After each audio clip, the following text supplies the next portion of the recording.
Chinese money plant, আবার অনেকে এটাকে পাতা গোল গোল দেখে কয়েন প্ল্যান্টও বলে থাকে।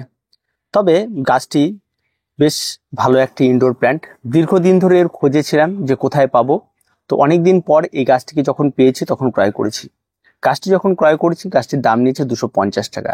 তবে জায়গা বিশেষে এর দাম কম বা বেশি হতেই পারে। তবে গাছ কেনার সময় আমি যে বিষয়টি সবসময়ের জন্য নজর রাখি, তারপরে গাছ কিনি, সেই বিষয়টা আগে আপনাদের জানিয়ে রাখি।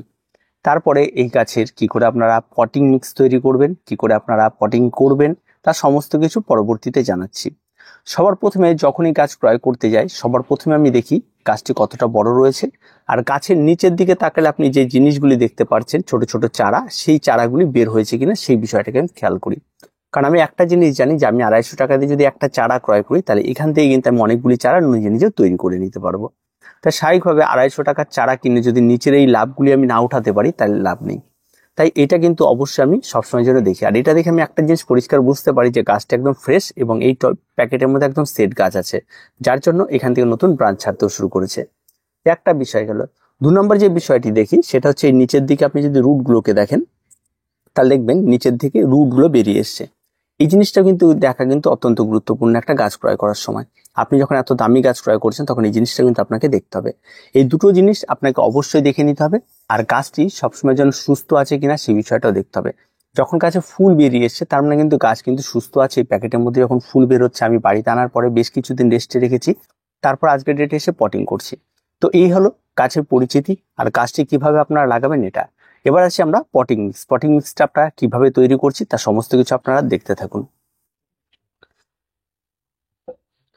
গাছের পটিং এর জন্য সবার প্রথমে আপনাকে যেটা করতে হয় সেটা হচ্ছে যে পটের মধ্যে গাছটি রয়েছে বা ক্রয় করেছেন তার নিচে যেতে হয় এবং সেখানে গিয়ে তার নিচের মিডিয়াটাকে ভালো করে ফলো করতে হয়। এই মিডিয়াটা শুধুমাত্র কিন্তু আপনি যদি ভালো করে ফলো করেন তাহলে এটার মধ্যে রয়েছে পাতা পচা, আর তেমন কোনো কিছু নেই। তাই সেটার উপর বেস করেই কিন্তু আপনাকে ধরে নিতে হবে যে গাছটি একটা স্যাকুলেন্ট প্রজাতির হতে পারে। আর তখনই আপনাকে মাটির মিশ্রণটা রেডি করতে হবে। তো যেহেতু গাছটি খুব ইজিলি গ্রো করে, তার জন্য আমি একটি টব নিয়েছি। আর টবের সঙ্গে আমি যে সমস্ত জিনিসগুলো এখানে ব্যবহার করবো সেগুলো আপনাদের একটু দেখিয়ে দিই। এখানে আমি নিয়ে নিয়েছি নোংরা আবর্জনা, পাতা পচা যত কিছু হয় তার মধ্যে মাটি থাকে, সমস্ত কিছুই থাকে, সেটা আমি নিয়ে নিয়েছি। আর তার সঙ্গে এখানে আমি নিয়ে নিয়েছি সামান্য একটু বালি, বালির মধ্যে সামান্য একটু মাটি আছে। আর এখানে গাছে বিভিন্ন ধরনের খাবার আমি রেডি করে রেখেছি, যেমন এখানে রয়েছে হাড় গুঁড়ো, তার সঙ্গে সঙ্গে এখানে রয়েছে নিম খোল, তার সঙ্গে সেখানে রয়েছে শিংকুচি, এখানে রয়েছে ভার্মি কম্পোস্ট। এই ভার্মি কম্পোস্টটা একটু কোয়ালিটি ভার্মি কম্পোস্ট, এটার দামটা একটু বেশি পড়ে, এটা মোটামুটিভাবে 50 টাকা কিলো পড়ে।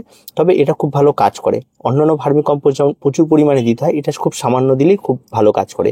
আর তার সঙ্গে সঙ্গে এটা গাছের একটা মিক্স খাবার হিসাবে ব্যবহার করা যায়, একদম স্লো রিলিজ খাবার, খুব সুন্দর। এটা একটা হয়তো শক্তিমান কোনো একটা কোম্পানির হবে। আমাকে 450 টাকা 10 কিলোর দাম নিয়েছে। যাই হোক, এটা আমি অল্প অল্প করে এবারে ব্যবহার করি, কারণ এর আগে একবার ক্রয় করে নিয়ে এসেছিলাম এই খাবারটি, দেখেছি কাজ বেশ ভালো হয়, তার জন্য এবার থেকে এটাই আমি ইউজ করছি বাগানে। এবার চলুন প্রথমে মাটির মিশ্রণটি তৈরি করে নিই। কোনটাতে কতটা পরিমাণ কি দেবো সেটা জানাটা খুব ইম্পর্টেন্ট।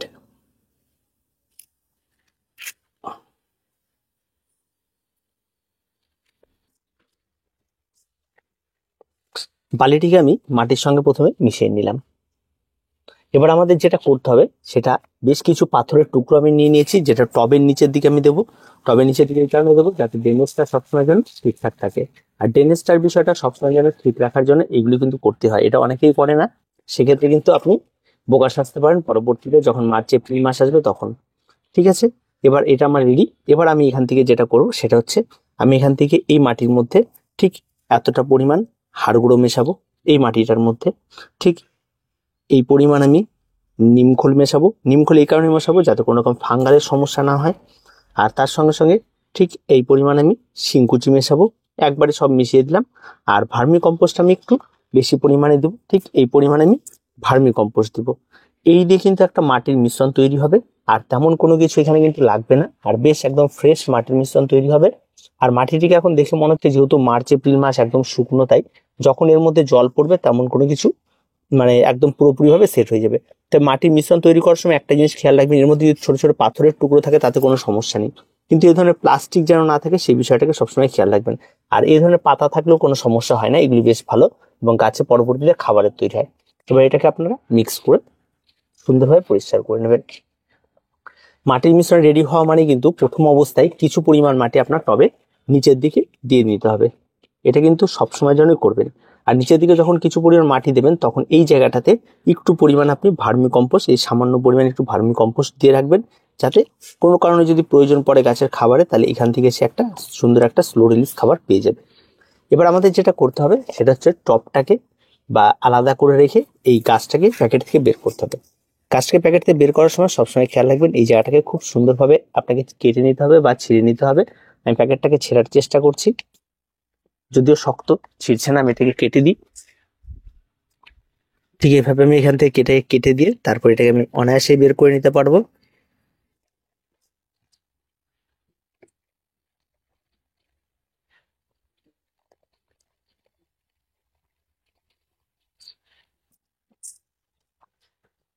গাছটাকে যদি ভালো করে দেখেন, খুব সুন্দর একটা সেট হওয়া গাছ, এবং এতে কিন্তু কোনো রকম কোনো সমস্যা নেই যে গাছ হবে কি হবে না, তেমন কোনো রকম ব্যাপার নেই। আপনি যদি এই রুটগুলোকে দেখেন এই জায়গাগুলোতে, তাহলে এইগুলো থেকে কিন্তু নতুন নতুন চারা তৈরি হয়। এই যে এটা থেকে নতুন একটা চারা, এটা থেকে নতুন একটা চারা, আর আপনাকে যে চারা তৈরি করতে হলে এগুলোকেই ভেঙে একটু আলাদা করে নিতে হবে এবং সেখান থেকে নতুন চারা তৈরি হবে। আর আমি তো আগেও বললাম এখান থেকে দুটো চারা তো তৈরি করবো অনায়াসেই। এটাও বের করে নিলাম। আর আপাতত দেখছি এটাকে বের করে নিই, এটা একটু মজবুত আছে, লেগে আছে ভালো করে, গোড়াতেই আছে। আর এটাকেও বের করে নিই, এটা থেকে নতুন চারা সুন্দর হয়ে যাবে। তো তিনটে চারা আমি আলাদা করে নিলাম, এই তিনটাকে নতুন চারা বসাবো। আর তার সঙ্গে এবার এই টবটির মাটি, এবার এই টবের মাটি যদি আপনি ভালো করে দেখেন, ঠিক একই রকম পাতার পচা এবং বিভিন্ন ধরনের মাটি দিয়ে এটাকে তৈরি করা। আর একই রকম মাটির মিশ্রণ আমরাও এখানে নিয়ে নিলাম। আমাদের মাটির মিশ্রণটা একটু হোয়াইট, তাই আপনার হয়তো মনে হতে পারে যে অন্যরকম মাটির মিশ্রণ। এবার টবটিকে আপনাকে সুন্দরভাবে ভালো করে বসাতে হবে। বসানোর জন্য হয়তো আমার নিচের থেকে একটু মাটি ছাড়িয়ে নিতে হতে পারে, আর একটু ছাড়িয়ে নিলে কোনো অসুবিধা নেই, যাতে সমানভাবে বসতে পারে টবের মধ্যে। আর প্রথম অবস্থায় বড় টব তেমনটা আমি কখনোই করি না, আমি সবসময় ছোট টবের মধ্যে গাছ করতে বেশি পছন্দ করি। বড় টব আমার মোটেও, শুরুতেই বড় টবে আমি গাছ করা অতটা ভালো লাগে না। ছোট ছোট টব হবে, ইনডোরের যে কোনো জায়গায় রাখা যাবে। আর আপনি যদি আমার বাগান দেখেন, সবসময় দেখবেন ছোট টবে বেশি গাছ আমার থাকে। এবার গাছটি মোটামুটি ভাবে একটা জায়গায় চলে এসছে। এবার আমি এটাকে মাটি দিয়ে ভরাট করা, সবসময় এটা বসানোর সময় মাঝখানের দিকে বসাবেন। আমি সাইড থেকে অল্প অল্প করে মাটি দিয়ে এটাকে ঢেকে দেওয়ার চেষ্টা করছি।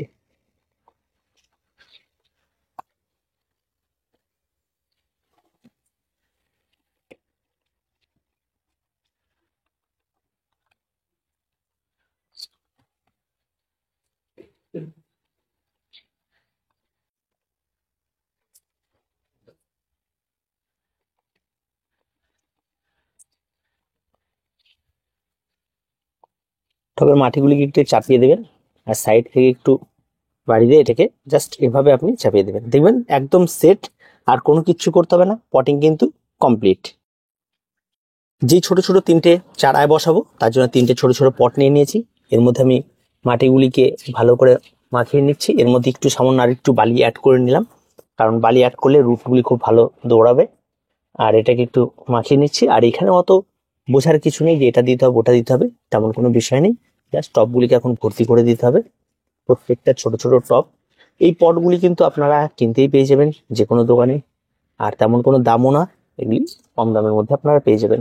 আমি যখন ক্রয় করেছিলাম তখন তো 5 টাকা করে নিয়েছিল, এখন কত করে জানি না, তো অনেক দিন হয়ে গেল। একই টবের মধ্যে যখন বড় হয় তখন একটু টবটাকে চেঞ্জ করে দিই। এভাবে কন্টিনিউ কিন্তু আমি গাছ করি।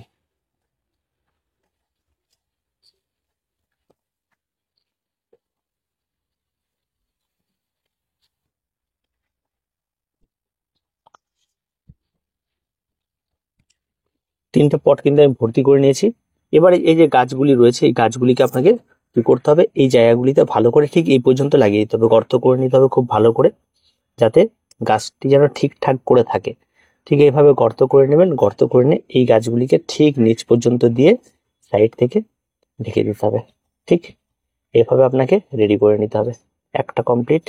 আর একটা ঠিক মাঝখানে আঙ্গুলটাকে খুব ভালো করে ঢুকিয়ে দিয়ে, আঙ্গুল কিন্তু বের করবেন না, আঙ্গুলটা সেখানেই থাকবে, নাহলে পরবর্তীতে চারা কিন্তু ঢুকবে না। আর ঠিক এইভাবে আপনাকে বসিয়ে দিতে হবে। দুটো কমপ্লিট, আর একটা এটা ছিল, এটাকে বসিয়ে দিই। এটা সামান্য একটু মাটি লাগবে হয়তো।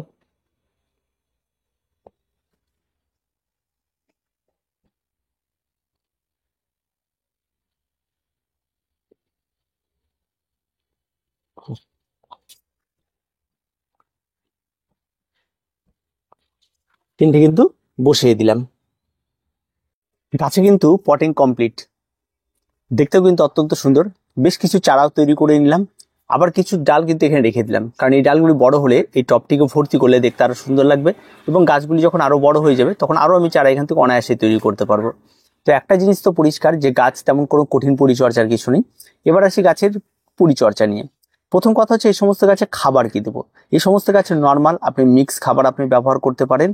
আপনার যে কোনো মিক্স খাবার, আপনি ভাড়গুঁড়ো, শিংকুচি, নিমখোল, ভার্মি কম্পোস্ট, এই সমস্ত কিছু একটা নিমমিক্স খাবার তৈরি করে আপনি এই গাছে অনায়াসে গাছের গোড়াতে প্রতি মাসে একবার করে 1 চামচ করে ব্যবহার করতে পারবেন। এবার যদি রাসায়নিক সার ব্যবহার করতে চান তাহলে অবশ্যই এনপিকে 20-20-20 আর এনপিকে 12-61-0 দুটো সারই নেবেন, 1 গ্রাম করে নিয়ে দুটো সুন্দর করে গুলে নিয়ে আপনি 1 লিটার জলে গুলে নিয়ে গাছে পুরো স্প্রে করে দেবেন, আর 200 ml গাছের গোড়ায় দিতে পারেন। যদি টব ছোট হয় 200 ml হয়তো ধরবে না, আপনি 100 ml ব্যবহার করতে পারেন। তবে এই সারটি আপনি অবশ্যই মাসে 2 বার করে ব্যবহার করবেন। আর যেহেতু গাছের গোড়ার দিক থেকে চারা বের হওয়ার একটা প্রবণতা রয়েছে, তার জন্য কিন্তু 12-61-0টা অবশ্যই আপনার প্রয়োজন রয়েছে। আর তেমন কোনো কিছু লাগবে না। আর একটা জিনিস যেটা করতে হবে সেটা হচ্ছে মাঝে মধ্যে পাতাগুলি পরিষ্কার করতে হবে। এবার আসি গাছে রোগ পোকামাকড়। অবশ্যই গাছ লাগালে একটু রোগ পোকামাকড় হবেই, তবে ইনডোর প্ল্যান্টের ক্ষেত্রে রোগ পোকামাকড়টা অনেকটাই কম হয়।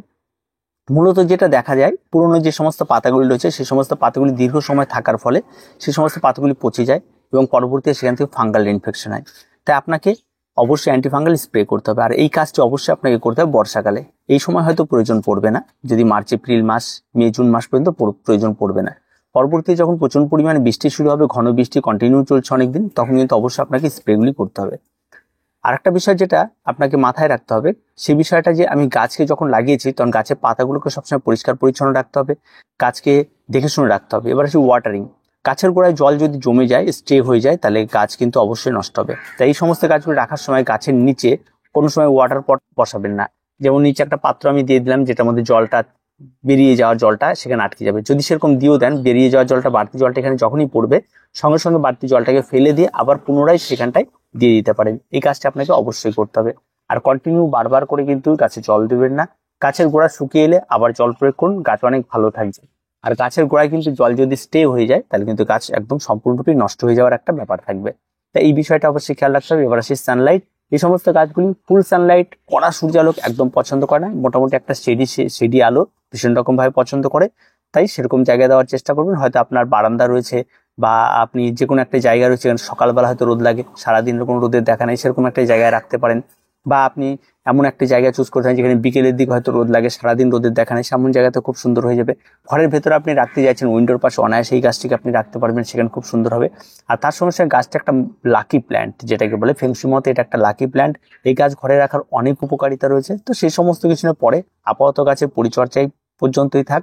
আর জল দেওয়ার বিষয়টা কিন্তু অত্যন্ত গুরুত্বপূর্ণ এবং এই বিষয়টা বিবেচনা করে দেখতে হবে। আর বাকি তো সমস্ত কিছু আপনাদের দিয়ে দেওয়া হলো কিভাবে কি করবেন। আর যারা নতুন বাগানি তাদের জন্য বিশেষ করে এই সমস্ত কিছু করা হয়।